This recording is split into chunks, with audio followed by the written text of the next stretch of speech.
Hello, my name is Sin Bagley, and I'm here to do my daily I Ching practice.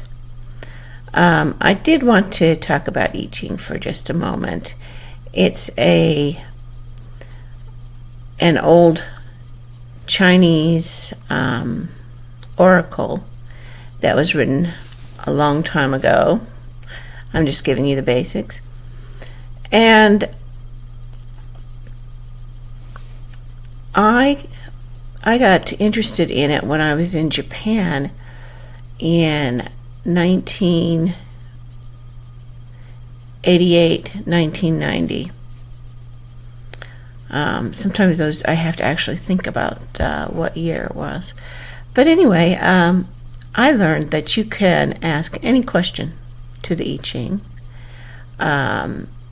from very personal questions to very general questions, and it will give you something to make you think. Now, sometimes the answer is a resounding yes or a resounding no.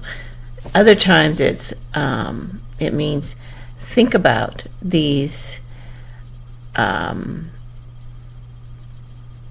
points of what could happen if you continue on with this road or with this idea.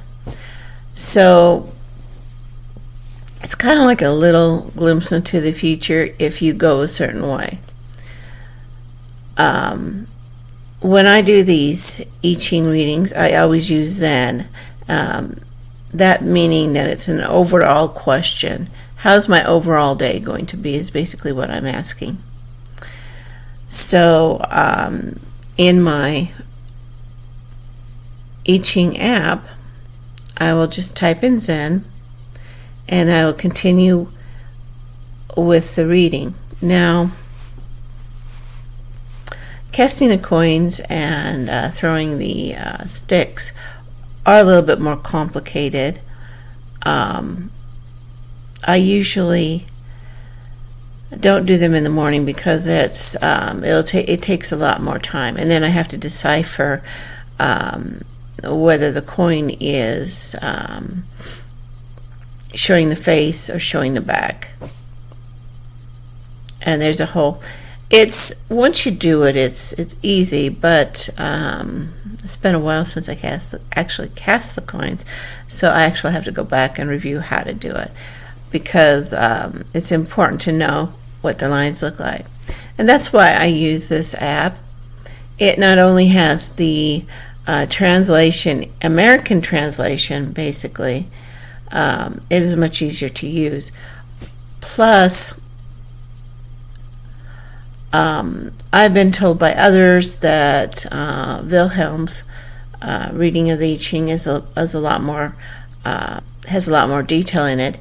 However, it is a much more ancient. It talks about ox carts, and it talks about growing food, and it talks about the things that we don't normally do in this day and age. There are other readings that are equally as good or better, probably. One that I can think off the top of my head is the shaman version. I think it's Karcher. And there's others. There's a whole lot of others.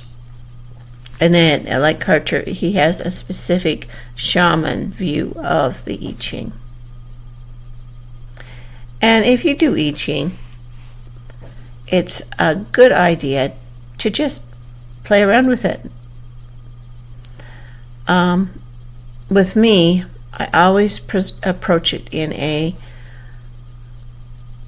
respectful manner, as I would have approached maybe my grandfather or my grandmother. And it's like saying, what do you think about this? What does it bring to mind? What kind of currents do you see? What do you see that I don't see, is basically what I'm asking. So let's continue with the daily I Ching reading for May 4th, 2022. I am using Paul O'Brien's Visionary I Ching. And the first thing I do is take 3 deep breaths.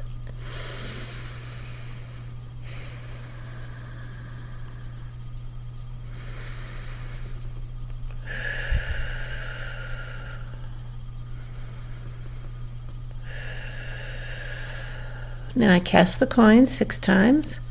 1, 2, 3, 4, 5, and 6. The first reading is Great Vigor, which is number 34, and it uses the changing lines 2. The gates of good fortune are swinging open. The time has come to plunge ahead. In times of great opportunity, beware of premature celebration. Keep your balance.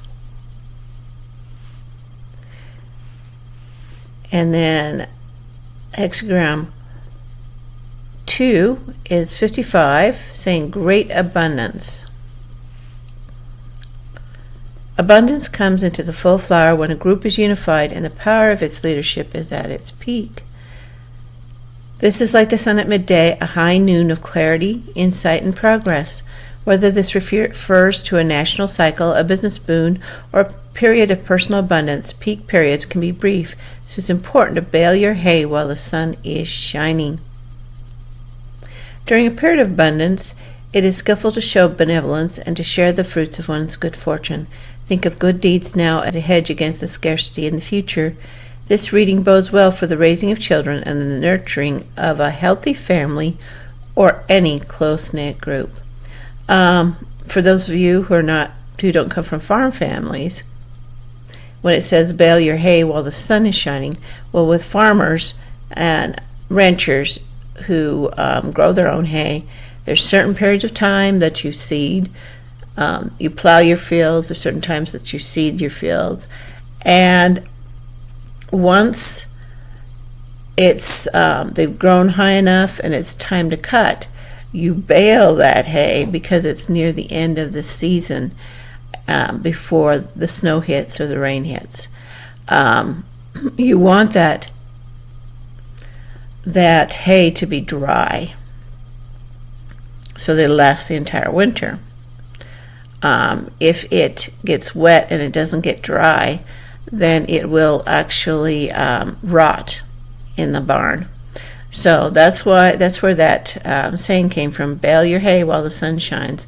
So when the sun is shining, when it's near abundance, you do as much as you can, as quickly as you can, and so you can be ready for the long, dark winter. Thank you for listening to my ramblings, and thank you for coming to my I Ching reading, and I hope you have a great day.